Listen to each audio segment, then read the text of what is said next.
다 같이 묵도하심으로 수요 예배를 함께 드리겠습니다.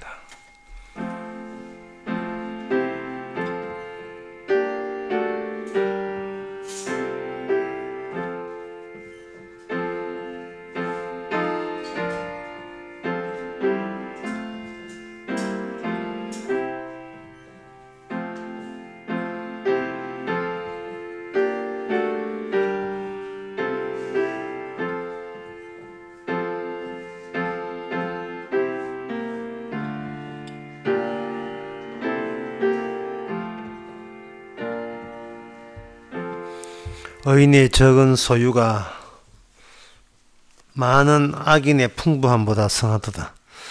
악인의 팔은 부러지나 의인은 여호와께서 붙드시도다. 하나님, 저희들 홀로 사는 것이 아니고 주께서 붙드심으로 악인들의 많은 소유보다 우리가 더 평안함을 깨닫게 하여 주시옵소서. 예수님의 이름으로 기도합나이다. 아멘. 찬송가 235장 합시다.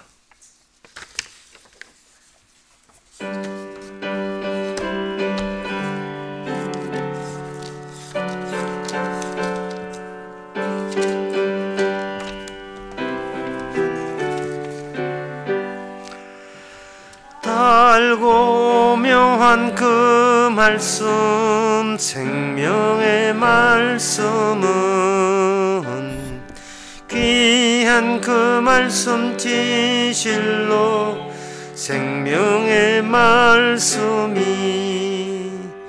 나의 길과 믿음 밝히 보여주니 아름답고 귀한 말씀 생명샘이로다. 아름답고 귀한 말씀 생명샘이로다. 귀한 그 말씀 내 노래 제목이 되도다. 모든 사람의 복주는 생명의 말씀은 값도 없이 받아 생명길을 가니 아름답고 귀한 말씀 생명샘이로다. 아름답고 귀한 말씀 생명샘이로다. 널리 울리고 퍼지는 생명의 말씀은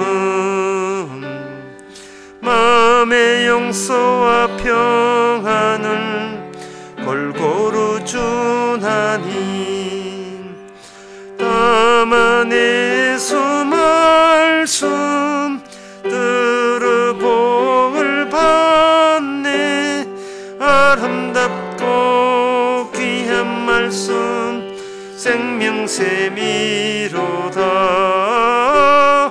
아름답고 귀한 말씀 생명샘이로다. 아멘.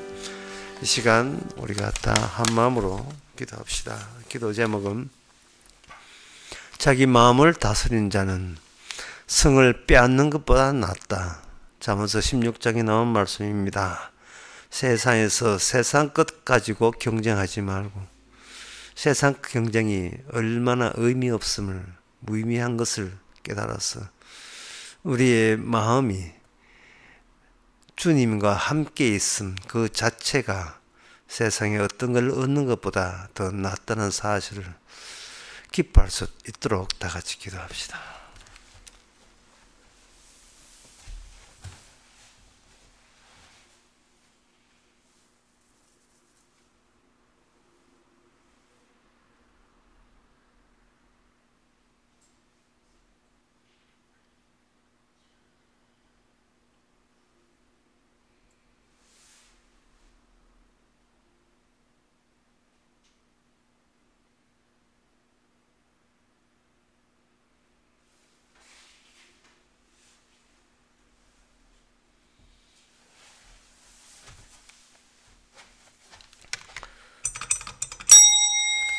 하나님 아버지, 세상에 나가서 세상에 있는 성들을 뺏을 생각하지 말고 우리의 마음을 주님한테 빼앗길 생각을 하게 하여 주시옵소서. 내 마음 내가 간직하지 말고 주의 마음으로 교체될 수 있는, 세상의 모든 경쟁에서 벗어날 수 있는 저희들 되게 하옵소서. 예수님 이름으로 기도옵나이다. 아멘.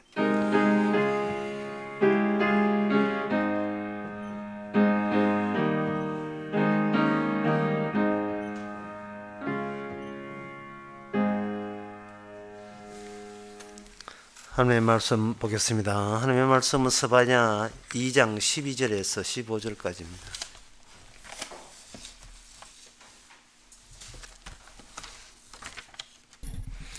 구스 사람아, 너희도 내 칼의 사육을 당하리라. 여호와가 북방을 향하여 손을 펴서 아수르를 면하며 니느웨로 황복해 하여 사막같이 메마르게 하리니 각양 짐승이 그 가운데 때로 누울 것이며 당아와 고슴도치가 그 기둥 꼭대기에 깃들일 것이며 창에서 울 것이며 문턱이 적막하리니 백항목으로 지은 것이 벗겨졌음이라. 이는 기쁜 성이라. 염려 없이 거하며 심중에 이르기를 오직 나만 있고 나 외에는 다른 이가 없다 하더니 어찌 이같이 황무하여 들짐승에 엎드릴 곳이 되었는고. 지하는 자마다 칫소하여 손을 흔들리로다. 아멘.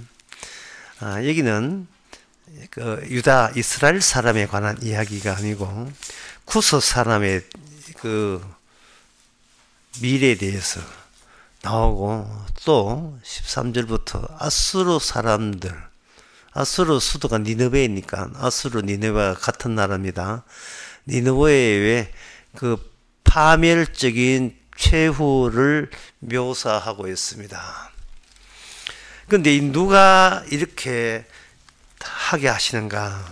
그건 11절에 보면, 또는 10절에 보면 여호와께서 그렇게 하게 하신다는 거예요.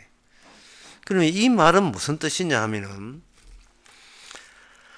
이스라엘아 또는 유다야, 네가 그 주변 나라를 네가 상대할 생각하지 말라, 그런 뜻이에요. 우리가 만약에 이스라엘 사람이고 유다 나라 사람이라면 우리의 그 자존감 때문에, 우리의 위신, 체면 이런 것을 고려하기 때문에 꼭 자기 힘으로 적들을 파괴시켜서 내 존재가 의젓해 보이고 싶은 그런 충동들이 우리한테 있어요. 하나님을 믿는 사람인고로 남들 앞에 하나님이 이렇게 대단하다는 것을 증거하고 싶은데, 거기에 뭐가 섞여 들어가냐 하면은, 하나님 믿는 내가 대단하잖아요. 하나님의 대단함을 핑계로 삼아 내가 대단하다는 것을 의시되고 싶은 그런 욕구가 이스라엘에게 있었고 오늘날 우리에게 있습니다. 그런데 오늘 본문 내용에 보게 되면 여기 쿠스란 나라, 지금의 이디오피아예요. 이집트 밑에 있는 이디오피아. 그 이디오피아 나라나 이게 아수라 나라나 모두 이게 멸망한 데 있어서 이스라엘, 하나님 믿는 이스라엘이 아무 기여한 게 없습니다. 관여한 게 없어요. 하나님은 이스라엘도 치시고 구스도 치시고 아수르 치시고, 하나님께서는 혼자 다 쳐버리는 겁니다. 그러니까 하나님이 하시는 일에 괜히 하나님 믿는 민족이고 하나님 믿는 사람을 갖고 나서지 말라는 거예요. 나대지 말라는 겁니다. 하나님하고 한 패 먹는다고 생각하지 말라는 겁니다. 하나님이 우리 편 된 적이 없어요. 하나님은 사람 편이 되지 않습니다. 하나님은 자기 아들 편이에요. 하나님은 하나님하고 편먹지 인간하고 편먹지 않습니다. 그런데 이스라엘은 인간인지라 하나님께서 자기가 찾아오니까 어느 인간인들 그런 착오를 일으키지 않겠습니까? 내가 하나님이 나를 사랑하고 하나님이 우리와 함께 있다면 갑자기 하나님과 함께 되었기 때문에 하나님은 내가 하는 일에 적극 도와줄 것이고 그 와중에서 하나님도 영광을 챙기지만 그 못지않게 우리 하나님 잘 믿는 나도 같이 영광 받을 만한 멋진 내가 원하는 승리감에 도취할 만한 그런 일들을 우리 눈앞에 목격하게 해 주실 것이다. 그런 생각이 어느 인간들을 왜 안 들겠습니까? 그런 쪽에서 보면 시편이라든지 그리고 선지서에 그 내용을 옹호해 주는 내용이 한두 가지가 아니라 수백 군데 나와요. 특히 시편 같은데 야곱아, 너는 내 거야. 내가 너를 통해서 영광을 받으리라. 그리고 너는 내 영광의 승리에서 참여해서 너도 같이 영광 받으리라. 그런 이야기를 들었던 이스라엘이 예수님을 죽였습니다. 구약 성경에서 우리 이스라엘을 옹호해 주는 그런 하나님을 우리가 찾고 있었는데 우리 여호와 하나님이 바로 우리 이스라엘하고 편먹어서 우리를 도와준다고 생각했던 그 민족, 그 유대 민족이 막상 정작 하나님이 사람으로 오셨을 땐 그 사람을 죽였습니다.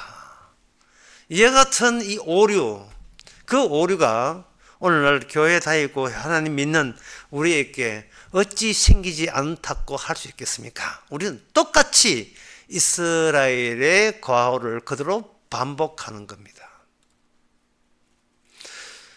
우리들은 그 일점에서 어디서 우리가 착오를 일으키는가를 분석해 봐야 돼요.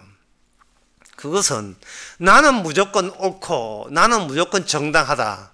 근데 그건 하나님께서 우리에게 그걸 뒷받침해 줄 거다는 거예요. 하나님이 옳다.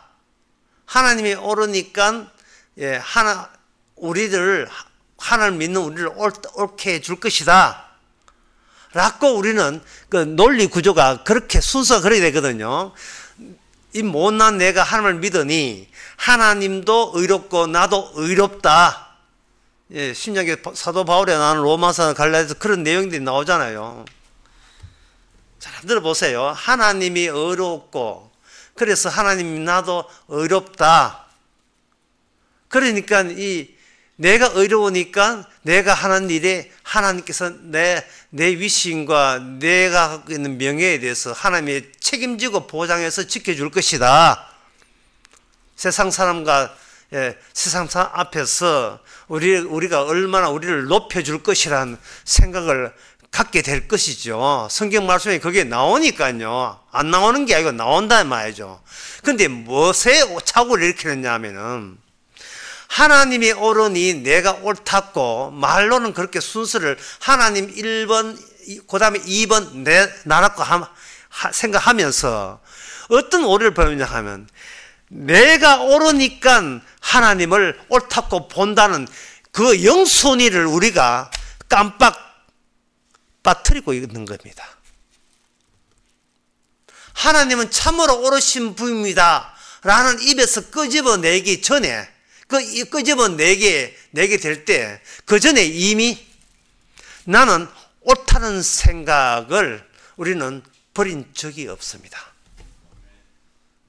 그래서 성경 말씀에 하나님이 옳으니 너도 의인이고 하나님 믿는 내가 너를 지켜주겠다라는 이 모든 말씀은 어떤 경우에만 성경을 합당하냐 하면은 내가 옳지 않다를 출발점을 하는 사람에게만 이게 해당되는 이야기예요. 성경 말씀이 틀린 게 아니에요. 시편에 보면 내가 너를 지켜줄게 야곱아 너는 내 것이다 내가 너를 지켜줄게 말이 틀렸다는 말이 아니고 그 말씀이 어떤 경우냐 하면은 내가 버림받아야 마땅합니다 라고 해당되는 사람에게만 해당되는 그게 주어지는 적용되는 말씀이에요. 그런데 내가 하나님 앞에서 버림받도 마땅합니다는 생각을 예수님 빼놓고 이 세상에 어떤 인간도 하지를 못합니다. 그래서 성경 말씀은 우리하고 전혀 상관없는 말씀이에요. 성경 말씀은 예수님하고 상관이 있는 말씀이에요. 오늘 본문을 보면서 사람들이 뭐냐면 이디오피아, 구스, 그래 이 구스 사람이 이거 이방 민족 이거 죽여야 돼. 그 다음에 나온 건 뭐냐? 아수르, 이 잔인한 민족, 우리 하나님 작살내야 돼. 이렇게 생각하거든요. 이 본문을 보면서 역시 우리 하나님 잘하십니다 할 때 하나님 뭐라고 하시냐면, 그래서 우리 좀 빼주면 안 되겠니? 우리 하나님에서 우리라는 말에 네가 거기에 들어갈 수가 없다는 사실을 네가 왜 몰라요?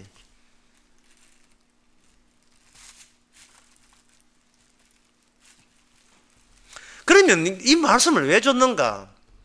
이 아수르가 멸망하고 구스 이 나라가 멸망할 때 멸망하는 이유를 찾아야 돼요. 사람들은 내가 아니면 망해도 괜찮다고 생각하고 내가 아닌 자가 망해버리면 대리적인 어떤 카타르시스를 기쁨을 느껴요. 누군 망했다는 소리 들으면 기분 그렇게 좋을 수가 없어요. 그 유치원 때 자기 유치원 운동회 때 자기 달리고 자기 같은 자기 애 친구들 쭉 달리게 할 때 앞서거든 자기 유치원 내 자식 유치원 친구가 앞에 1등 하나 자빠지면 그 뭐 말할 수 없는 그 카타르시스 같은 걸 느끼는 거예요.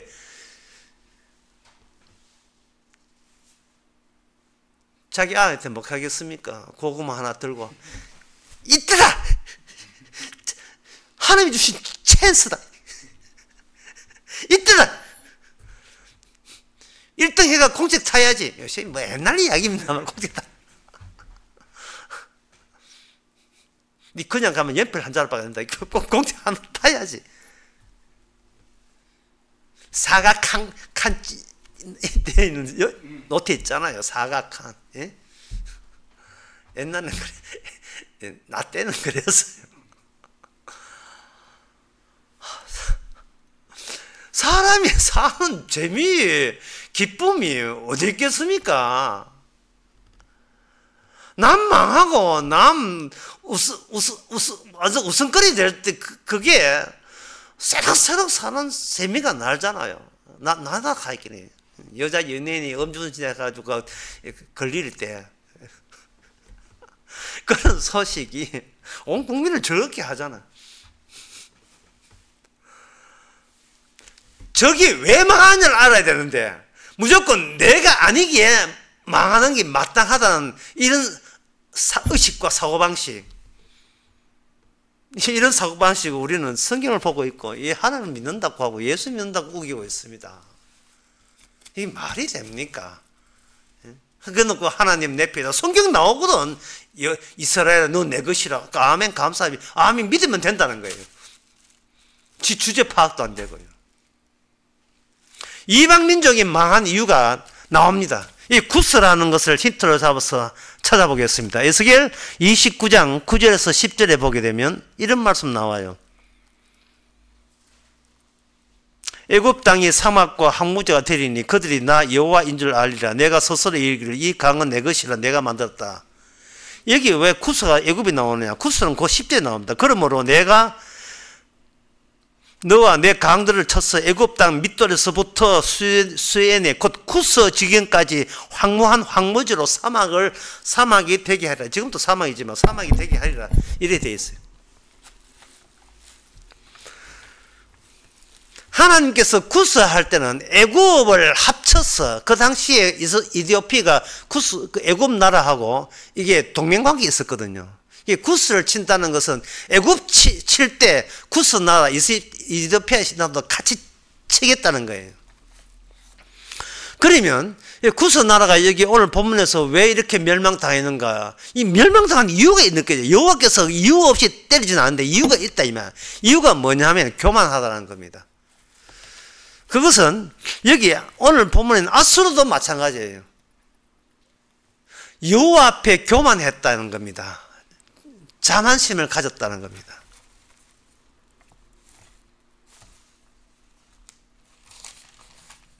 스바랴 그 2장에 그게 나옵니다. 15절에 오늘 본문에 나오잖아요. 이는 기쁜 성이라 염려 없이 거하며 심중에 이르기를. 하나님은 중심을 보거든요. 어떤 마음가짐을 보느냐. 이르기를 오직 나만 있고 나 외에는 다른 이가 없다. 이렇게 했던 거예요. 나만 있고 나 외에 다른 이가 없다고 한 겁니다. 자, 국가가 뭐냐? 특히 이방 나라로 나옵니다. 이방 나라 국가가 뭐냐? 국가는 평균을, 모든 백성을 평균으로 만들고자 하는 그러한 시도가 있는 조직체가 국가예요. 그 국가의 그 국민, 오늘날 국가의 백성, 오늘날 국민이라고 하죠. 시민이라고 하는데, 국가의 오늘날 국민이나 옛날의 백성들이나 그 국가라는 그 조직체, 그 조직체에 뭐로 자기를 끼어들어가냐면 평균화된 모습으로 끼어들어가려고 하는 겁니다. 국가가 백성들을 모을 때 평균화시켜서 모으고 거기에 호응해서 백성들도 평균화되어서 들어가려고 하는 거예요. 좀 어렵습니까? 그러면 더 어렵게 말씀드리겠습니다. 이게 뭐냐 하면은 한 국가 안에서 자기를 잊어버리고, 톡톡 쏘는 가시 같은 이 자아를 잃어버리고 그 국가 안에서 자기를 평균화시킨다는 말은 자기를 다른 사람과 동질화시킨다는 거예요.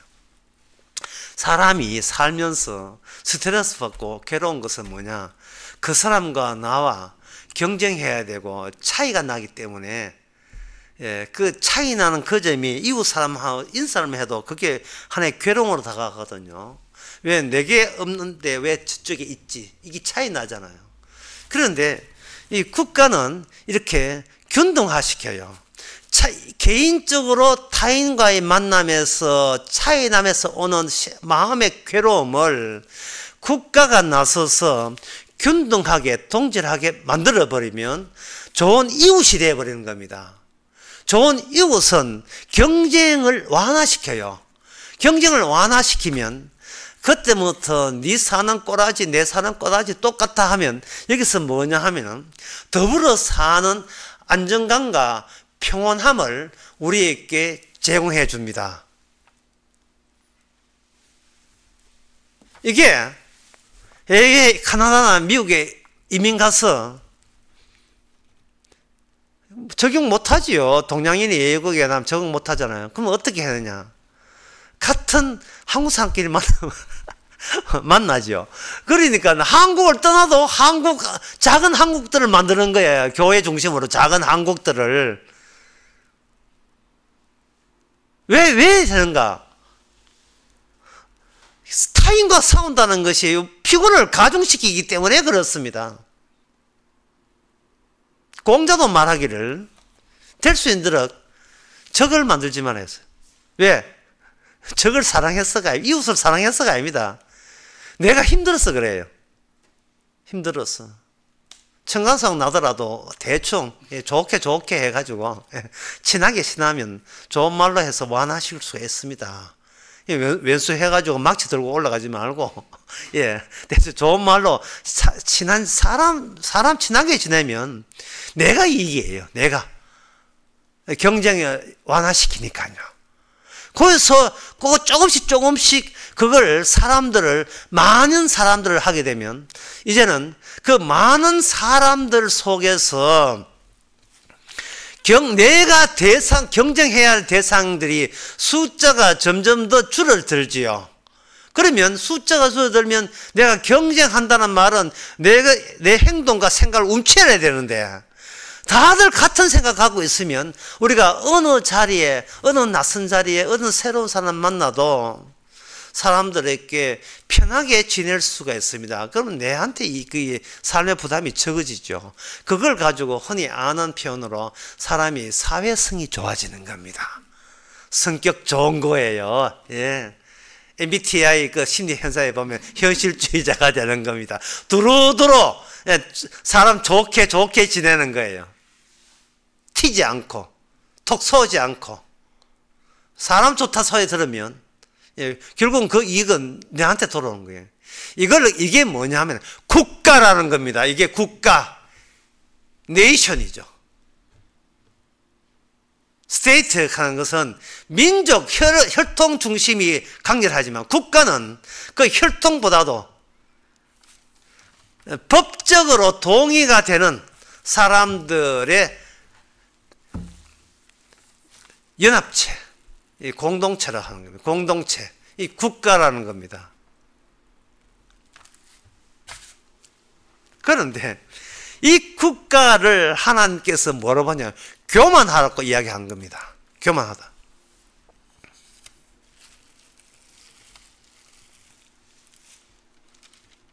그 교만하다는 거예요.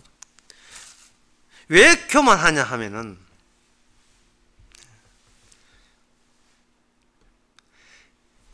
그게 이사야에 나와요. 오늘 본문 나밖에 없다고 했을 때 오늘 본문 그 15절에 나오는 말씀 다시 안 봐도 되죠. 천하에 나밖에 없다. 누가 이야기한다고? 개인이 이야기하는 게 아니고 국가가 전체가 이야기하는 거예요. 그 아수르 나라 전체가 균등하니까 동질하니까 생각들이 다 같은 생각을 갖고 있는 거예요. 거기에 대해서 전부 다 묵인하고 동의한 그 단체가 된 겁니다. 아수르가.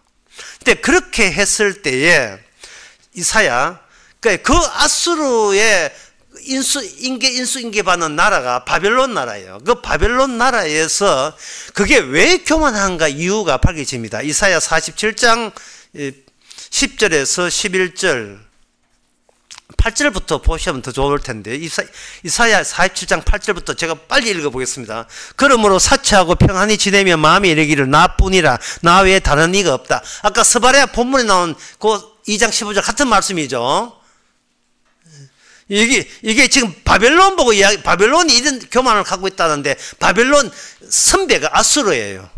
생각을 같이 인수인계 받은 겁니다.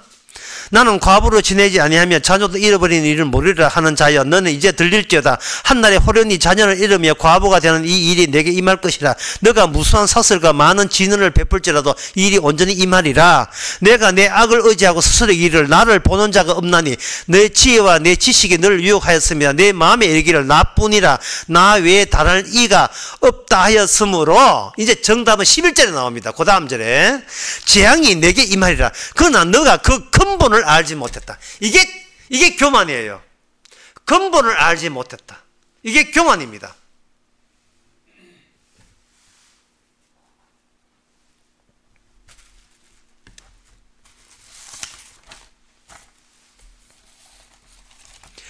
그 아수르 나라에 대해서 멸망에 대해서 나훔 선지자가 온전히 아수르 나라 멸망에 관해서만 예언한 선지자가 나훔 선지자입니다. 그 나훔 선지자 3장 그 1절에 보면 화있을진저 피성이여 그 성에 내가 겨울과 강포가 가득하며 넉탈이 떠나지 않는도다. 그 다음에 2절에 보면 이렇게 되어 있습니다. 휙휙하는 채찍 소리, 괭괭하는 병거 바퀴 소리, 뛰는 말, 달리는 병거, 충돌하는 기병, 번쩍이는 칼, 번개 같은 창, 사륙당한 때, 큰 무더기 죽음의 시체, 무수한 시체, 사람이 그 시체에 걸려 넘어지니 이렇게 되어 있어요. 근데 이 말은 지금 인간들의 집합체가 국가인데 이 교만한 국가의 실내용, 안에 들은 내용은 뭐냐면 파괴될 때 나라는 소리로서 뭉쳐진 조합이라는 거예요. 파괴될 때 나오는 소리.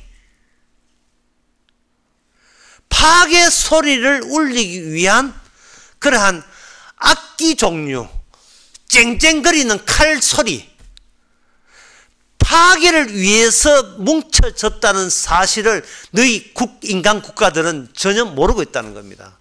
이 말은 하나님께서 인간 국가들이 뭉치게 만들어서 거기서 우리밖에 없고 우리는 나밖에 없고 우리는 망하지 않는다는 건방지고 교만한 일을 하는 이유는 그런 국가를 그 국가를 때릴 때 나오는 그 소리 있잖아요. 그 멸망하는 파괴되는 모습, 그 모습과 파괴시키는 그 당사자로서 여호와 자신을 드러내기 위해서 하는 겁니다.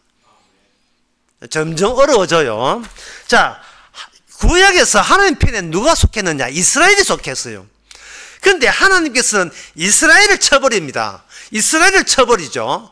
그러면 이스라엘 쳐버리면 그 다음에 남아있는 쳐버린 것은 아까 말씀한 구스와 이디오피아와 아수르 쳐버립니다. 그리고 이사야에서는 바벨론 쳐버립니다. 아수 이 나라를 인수인계 받은 바벨론 나라를 쳐버려요. 그렇다면 이 국가라는 것을 왜 하나님께서 형성되도록 그걸 왜 방치하셨는가? 그것은 하나님이 하나님됨을 드러내기 위해서 꼭 필요한 것이 하나님께서 처맞을 인간 뭉치가, 인간 조합이 필요로 했던 거예요. 그건 때릴 때는 소리가 나야 돼요. 파괴되는 소리.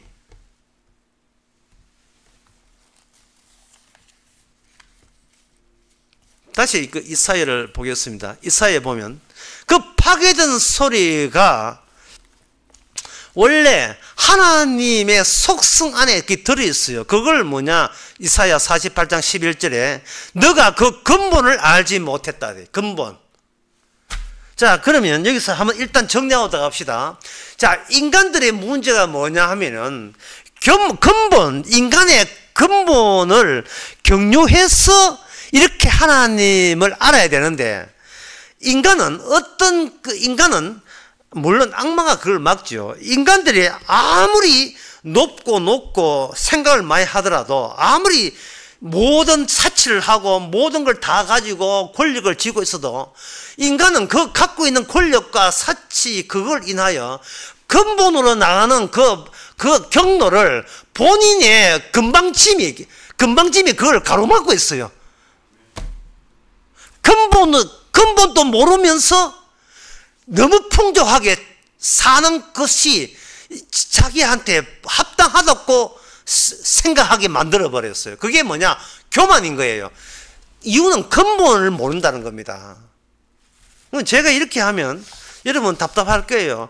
그렇다면 또 근본이 뭐냐? 도대체 뭘 가지고 근본이냐 하느냐? 이렇게 여러분들이 궁금해 하실 겁니다. 그럴 줄 아시고 제가 요한계시록 21장과 22장을 제가 펼쳐드립니다. 자, 천국은 뭐냐 하면은 천국은 요한계시록 21장 22절과 22장 2절에 보면 어린 양의 보호자가 있는 곳이 천국입니다. 그러면 뭐가 교만이냐 하면은 뭐가 지옥이냐? 지옥은 어린 양의 요한계시록 어린 양은 반드시 희생당한 거예요. 죽임을 당한 어린 양의 보호자가 없는 곳, 어린 양이 중심에 있지 아니하는 곳을 지옥이라고 합니다. 반대로 천국은 뭐냐? 희생당한 어린 양이 있는 곳이 천국이에요. 그런데 이스라엘이 그게 다예요. 천국까지 이르지를 못하는 거예요. 우리 이스라엘은 하나님의 한패이다. 이게 다예요. 거기 무슨 희생이 있습니까? 거기에 무슨 죽임을 당한 하나님이 있습니까? 이스라엘은 오직 이스라엘 자기가 행복하고 잘 먹고 잘 살기를 바래요. 이방 나라처럼. 이게 어떻게 이스라엘에 해당되는 이야기겠습니까? 오늘 교회 다닌다는 저와 여러분들이 노림수 아니겠어요? 우리는 내가 행복한 걸 천국이라고 착각하고 있지 않습니까? 내가 안 아프고 건강하고 만사가 형통하고 어떤 집안에 수리해도 수성 팬트만 딱 발라서 니스 넬슨은 유성 팬트 안 바르고 그건 실수 안 하고 그렇게 모든 만사가 하자가 없이 이루어지는 걸 우리는 그것을 불편 없이 사는 걸 그걸 천국이라는 대형물로 그 천국 개념의 대형 개념으로 사용하지 않았습니까? 그게 잘못인 거예요. 그게 이스라엘이 하나님에 의해서 멸망되어야 될 이유였습니다. 우리는 잘 될 때 하나님은 내 편이라서 잘 됐다고 생각합니다. 성경에 그 기절 막 찾아요. 예? 하나님이 함께 계시니 부족함이 없으리로다 막 찾아요. 문제는 그 말씀이 우리를 공격하는 말씀이라는 것을, 다시 말해서 우리로 하여금 니는 너 근본을 가본 적이 있느냐? 근본 악에 우리가 타치를 해야 돼요. 우리가 근본에는 근본 악이 있고요, 근본 의가 있어요. 우리는 근본 악에 타치를 해야 근본적인 하나님의 의롭다 하듯이 우리가 의인이 되는 겁니다. 십자가 빠지고 지식으로 구원받는 방법은 없어요. 저는 오늘 설교 제목을 경로 변경이라고 짓고 싶습니다. 경로 변경. 구약에 경로 변경을 했던 사람이 등장합니다. 욥입니다. 욥이 1장부터 31장까지 욥은 친구들 3명의 친구들에게 쌓여서 계속해서 공격받습니다. 네 죄를 알렸다. 욥은 말합니다. 내가 내 죄를 알 수가 없다. 친구들은 말합니다. 네 죄 있기 때문에 벌 받았잖아. 욥은 말합니다. 나는 죄 없이 벌 받고 있다. 이게 대화가 안 됩니다. 욥기 31장 35절에 36절에 보면 욥은 너무 답답해서 이렇게 하면, 누구든지 나의 변백을 들을지어다. 내가 변호하는 걸 들어봐라. 나의 서명이 있으니 전능자가 내다 대답하기를, 나의 대적이 소유가 소송사가 내게 있으면 내가 어깨에 매게 하겠다. 내 잘못을 적어서 소송장을 내한테 준다면 내가 이런 잘못을 지었구나 라고 내가 아예 공개할게. 내가 공개할게. 그런 자신만만해. 그 정도는 나는 잘못한 게 없어. 어깨에 매기도 하고 멸망처럼 내 머리에 서겠다. 그래, 내가 이런 잘못한 게 있다고 누가 고소해주면 내가 그거 마다하지 않고 내가 떠버릴게. 너희들도 내 잘못 찾아내지 못하고 나도 아무리 훑어봐도 나는 잘못 없다. 그러니까 이 나에게 고난 준 하나님의 조치는 뭔가 잘못됐다. 행정적인 무슨 미스가 있다. 그렇게 하니까 32장에서 욥이 스스로 어렵게 여김으로 친구들이 말을 3번을 거치고 드디어 4번째 엘리후라는 친구가 노를 바라며 등장합니다. 그가 욥에게 노를 바라면 욥이 하나님보다 자기를 의롭다 하며 또 세 친구에게 노를 바라면 그들이 능히 대답지도 못하고 욥을 정죄함이라. 이래 돼 있어요. 지금 첫 번째, 두 번째, 세 번째 친구가 말을 못한 것은 세 친구 모두가 우리한테 문제 있다는 걸 자기가 죄 있는 것도 모르면서 자기가 잘났다고 하면서 지금 욥을 지적하려고 덤비던 거예요. 세 친구나 욥이 문제가 뭐냐 하면 하나님 앞에서 자기가 어떤 모습인가 아니라 내가 생각한, 내가 규정한 내 앞에서 나는 어떤가를 늘 매일같이 그것을 심사숙고하며 살아왔던 거예요. 이만하면 어때? 그걸 보면서 경로 변경이 안 된 거예요. 근본 악에 도달하지 않았던 겁니다. 근본 악에 가는 방법은 욥에게는 없었습니다. 하나님께서 나중에 직접 나타나죠. 38장에 보면 직접 나타나가 욥이 하나님이 직접 폭풍같이 나타나서 이렇게 합니다. 무지한 말로 이치를 어둡게 하는 자가 누구야? 예? 그러니까 도둑고양이가 지하실에서 몰래 있을 때 주님께서 후레쉬를 들고 나타나가지고 여기 숨었네. 갑자기 깜깜한 후레쉬에 환히 비치면서 여기 숨었네. 여기 도둑고양이. 이 비치는 식이에요. 근본 악은 우리는 못 찾아갑니다. 악마가 가로막히기 때문에 항상 우리의 잘남부터 출발하는 생각이 우리 생각이에요.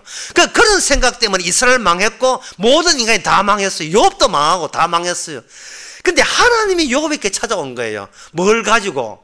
십자가를 가져온 거예요. 십자가는 하나님 아들도 죄인의 취급받은 그 지점이에요.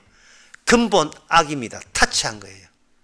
근본 악에서 비로소 지금까지 연결된 모든 죽는 이유도 모르고 죽어가는 이 경로가 죽음보다 먼저 있는 죽음에 미리 타치하는 그것이 근본 악이에요.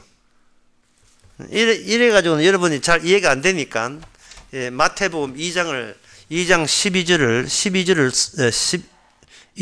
설명해 드리겠습니다. 마태복음 2장 12절, 10절, 10절 이 대목에는 10절, 12절 이거는 동방박사가 예수님에게 뭐랄까 유황과 그리고 황금을 드렸던 그 대목이에요. 12절에 보면 집에 들어가 아기와 11절에 모친 마리아와 함께 있는 걸 보고 엎드려 아기께 경배하고 보합을 들어 황금과 유학과 모력을 예물로 드리니라. 그 다음에 보세요. 12절 꿈에 헤롯에게로 돌아가지 말라 지시하심을 받아 다른 길로 고국에 돌아갔습니다. 이 말은 동방박사가 별을 따라왔어요. 별을 따라왔는데 누구를 만나냐 하면 별이 어디서 수톱이 됐냐 하면 예루살렘 상공에서 수톱이 되었어요. 그럼 예루살렘에서 별이 수톱됐으니까 아직까지 예수님 태어난 곳에 도착을 못했어요. 누구한테 물어야 되는데 거기서 물으면서 헤롯 왕을 만나게 됩니다. 헤롯 왕께 물어서 베들레헴이라는 곳을 알아서 출발하니까 다시 사라졌던 별이 베들레헴에 인도했어요. 그런데 그 사이에 헤롯이 동방박사에게 어떤 생각을 갖고 있었는 것을 동방박사가 알 수가 없어요. 근데 헤롯은 이미 결정 내렸습니다. 죽여버려라. 죽이라. 여기서 우리가 알 수 있는 것은 동방박사가 헤롯을 만난 것은요, 동방박사가 죽어야 돼요. 순서가 동방박사가 죽어서 그 다음에 아기 예수를 만나야 돼요. 죽이는데 예수님을 죽였던 헤롯, 이게 물론 그 헤롯은 아시겠지만 헤롯 유대 민족의 왕, 그 유대 민족을 경유해서 예수님을 따라왔던 이유 때문에 동방박사는 미리 죽어야 돼요. 자기 죽음을 헤롯에 의해서 미리 죽어야 되는 겁니다. 죽고 난 뒤에 헤롯이 나중에 예수님 만나고 무사히 돌아갔다는 것은 이미 죽었던 동방박사가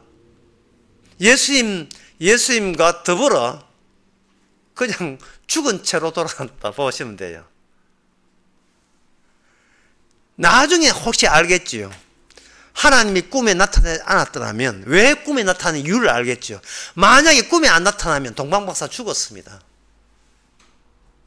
이 말은 예수님은, 아기 예수는 우리를 죽여놓고 살리시는 분이라는 것을, 경로가 바뀌었어요. 내 인생 경로가 살았다, 별 보고 따라왔다, 살았다, 살아있는 내가 별 보고 따라왔다 할 때에, 그거 별 보고 따라온 게 아니고, 이 동방박사는 자기가 죽어야 될 그 죽음을 미리 먼저 죽는 죽음을 경험하라고 하나님께서 별로 동방박사를 아기 예수 쪽으로 유도하신 거예요. 오늘 우리가 성령을 통해서 십자가로 가는 것은 우리가 살아있는 이 경로, 인생 경로로서는 절대로 우리는 내 중심에 어린 양이 중심이 되는 천국 백성이 되지를 못합니다. 살아있는 내가 중심이 되기 때문에. 그러니까 구원이 안 돼요. 그걸 오늘 본문을 통해서 서바나 본인은 뭐라고 하냐. 내가 살아있을 때는 내가 의미가 있어요. 내가 살아있다는 자체가 의미가 돼요. 그러나 십자가는 무의미한 것이에요. 근본 악은 우리로 하여금 예수님만 의미 있고 우리는 무의미함을 알려주는 그 근본을 구스도 몰랐고 애굽도 몰랐고 바벨론 몰랐고 아수르는 몰랐다. 그래서 다 멸망한 거예요. 어떻게 황무지로 의미 있다고 우겼던 그들의 나라의 공간이 아무도 짐승들이 사는, 인간은 살지 못하는 무의미한 공간으로 주께서 그렇게 조치를 내린 겁니다.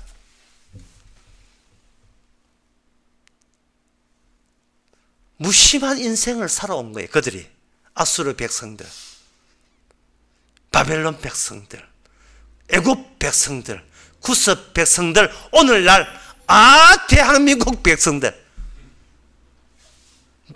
살아도 왜 그게 교만하냐면 자기에게 의미가 없는데 자꾸 의미가 있다고 여기면서 사니까 그게 뭐로 나왔다? 하나님 앞에서 교만한 거예요. 교만한 거예요.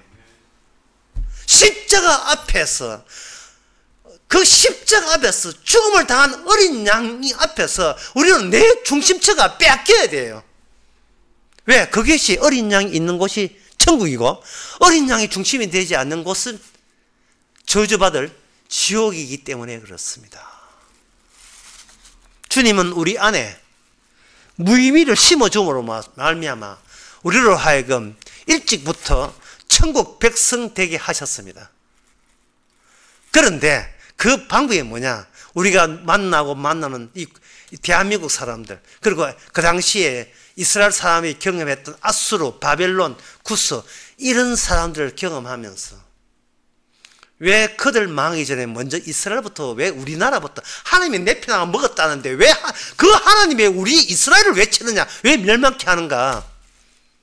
그 이유를 그들은 미리 접수한 것이 그들이 복이 된 거예요. 왜냐하면 망해도 이유를 알고 망해야 돼요. 적들, 이방 민족들, 아민 사람 망하는 거, 이스라엘 망하는 거, 우리 망하는 거 똑같습니다.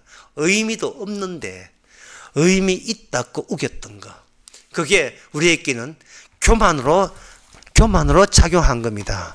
그 교만의 그 내용이 이사야 14장 12절에서 15절까지 나오는데, 15절까지 나오는데, 이 기절은 꽤나 유명한 기절이기 때문에 제가 후딱 읽어보겠습니다. 너 아침의 아들 계명성이여 어찌 그리 하늘에서 떨어졌으며 너 열국의 엎은 자여 어찌 그리 땅에 지켰는가? 내가 네 마음에 이르기를 내가 하늘에 올라 하나님의 뭇별 위에 나의 보호자를 높이리라. 내가 북극 지폐 산 위에 좌정하리라.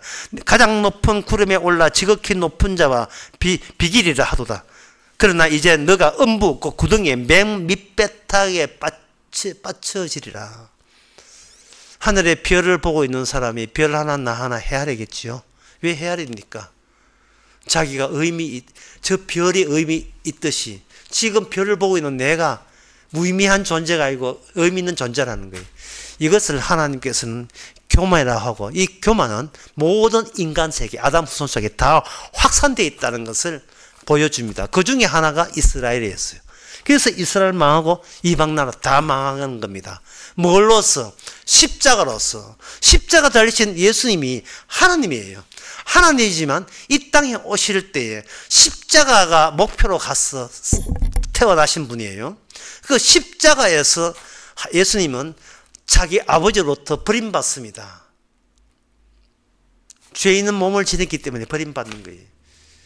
그게 근본 악과 더불어서 근본 의와 접촉되는 그 지점이었습니다.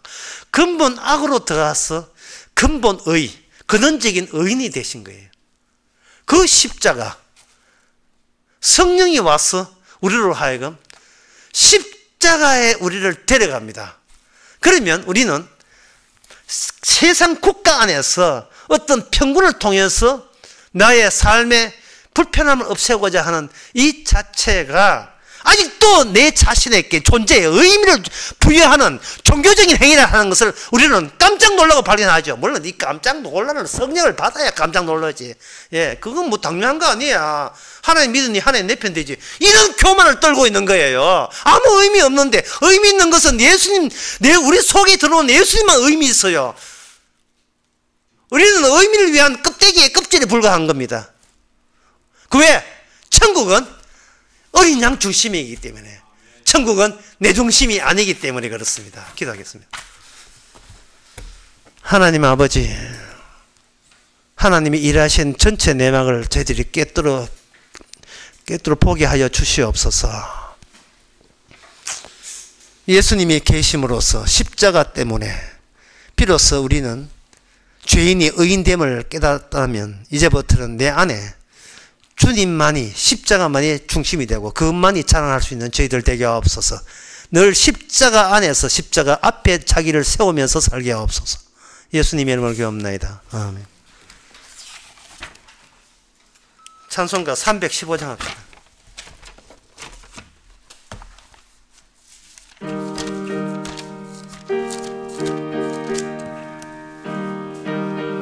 가사를 생각하시겠네요.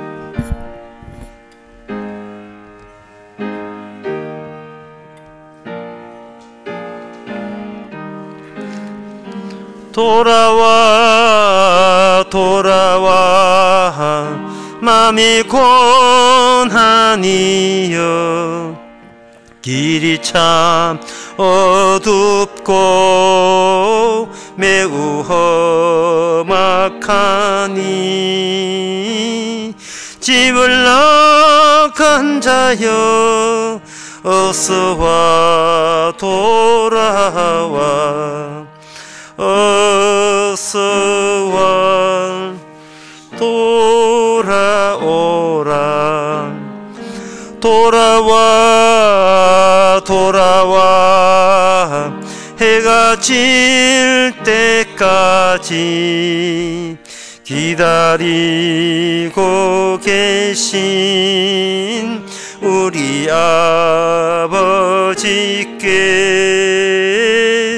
짐을 나간 자여 어서와 돌아와 어서와 돌아오라 돌아와 돌아와 환난 있는 곳과 죄를 범한 데와 미혹받는 데서 짐을 나간 자여 어서와 돌아와 어서와 돌아오라 돌아와 돌아와 집에 돌아오라 모든 것 풍성한 아버지 집으로 집을 나간 자여 어서와 돌아와 어서와 돌아오라.